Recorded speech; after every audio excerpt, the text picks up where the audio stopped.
for the Maglite podcast. I am your happy host who gets to talk to all sorts of interesting people because of my connection with Maglite. Great American company making great products here in the United States, manufactured in the USA. Unfortunately, along with many companies, we are forced to take some components from overseas because they're simply not available in the United States. And we wish they were, but they're not.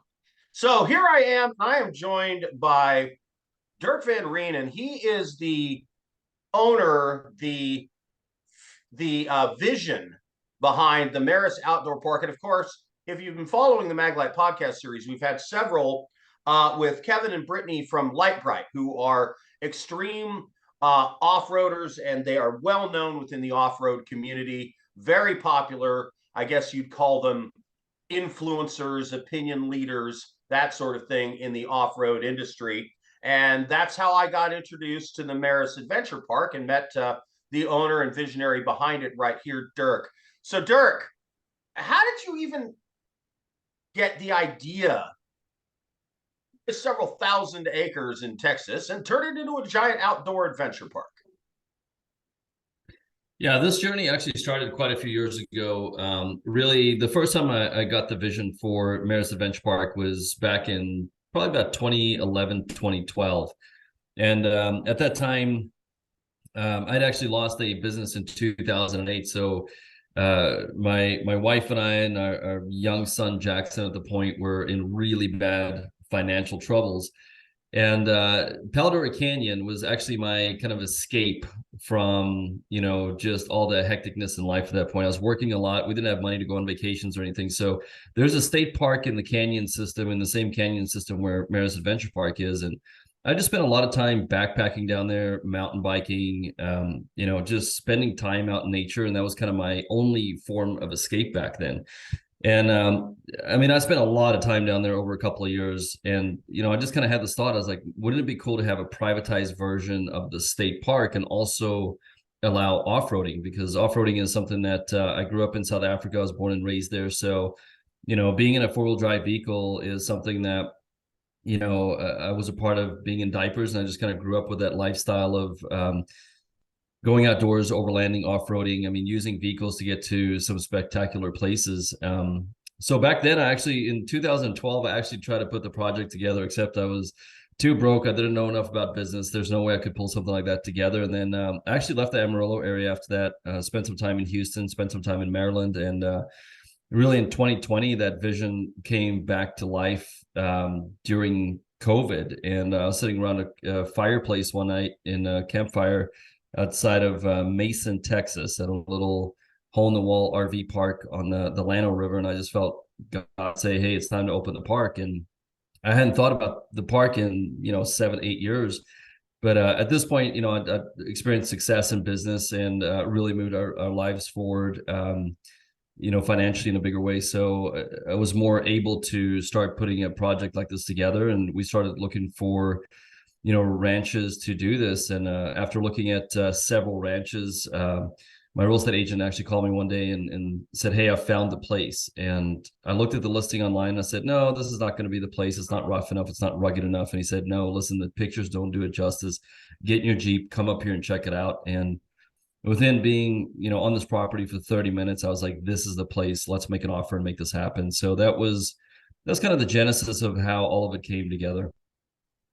So there's off-roading, and much like you have with ski resorts, you actually design off-road runs that are graded. Like, this one's really difficult. This is a beginner. This one's intermediate, just like at a ski resort, correct? Right. So, off-roading, typically there's no just standardized way to rate the trails. So a lot of people have very kind of different rating systems. Some places are 1 to 5, some are 1 to 10. I love the mountains and love skiing and snowboarding. So for me, it made sense to hey, why don't we just use something that's very recognizable to a lot of people and use the ski, kind of system. So, an easy trail for us is a kind of green circle. Intermediate blue square, advanced black diamond, really advanced, like expert double black diamond. And then we also have a purple hectagon. where that's like, hey, it's like nuts, right? It's just like you got to be a little bit insane You in the know what head to you're kind of go doing. on that kind of stuff. Yeah, and Yeah, you got to really know what you're doing. bring people with you that can rescue you in case you Hmm. get stuck or roll your vehicle over, which happens, right?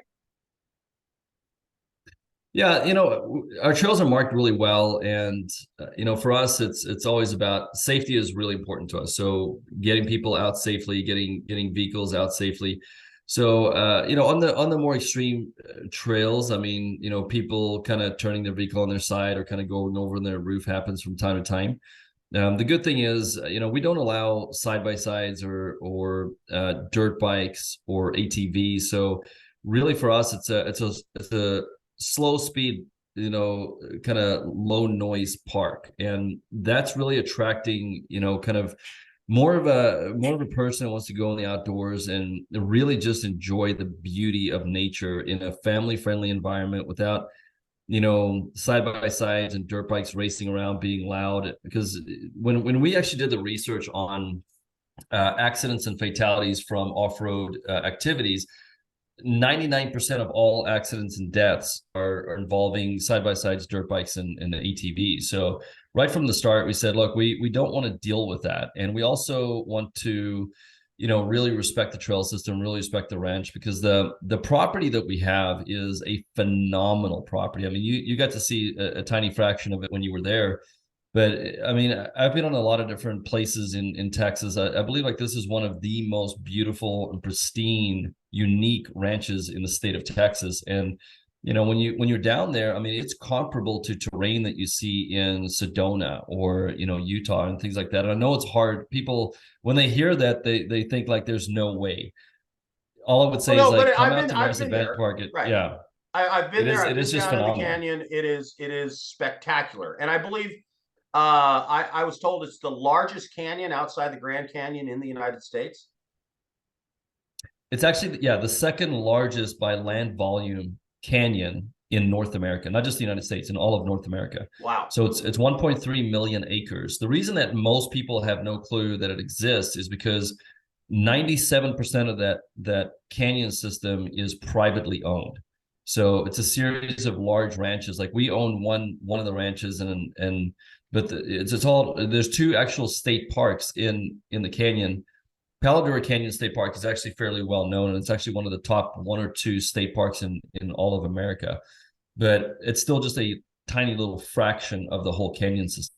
So, as where a lot of other canyon systems are national parks, where you have really, really big acreage and a lot of access, you have actually very little access. And our ranch is the only place, our park's the only place that you actually have off-road access to actually go off-roading in the canyon.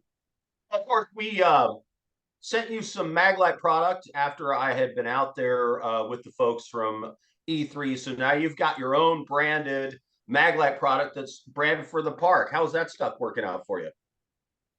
Yeah, thank you for sending that. We really appreciate that, and we put those into kind of our emergency kits that we have within our park jeeps and stuff like that. So it's definitely part of our gear that we're using, and really appreciate you guys sending the gear out.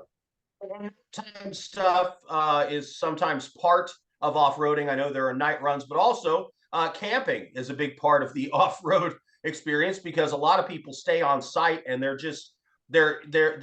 camping. And of course, portable lighting is something that you've got to have in those conditions, right? Yeah, the other thing that we also have that you need really good lighting for is we do have cave systems on at the park. So one of the things that's really cool about coming out to Maris is, while you're off-roading, you can kind of park in a couple of different locations, and with a short hike, you can actually get into caving systems, and it's really important because, like in these caving systems, you go 10 foot into the cave and it is pitch black, so Right. you got to have really good lighting to kind of see where you're going.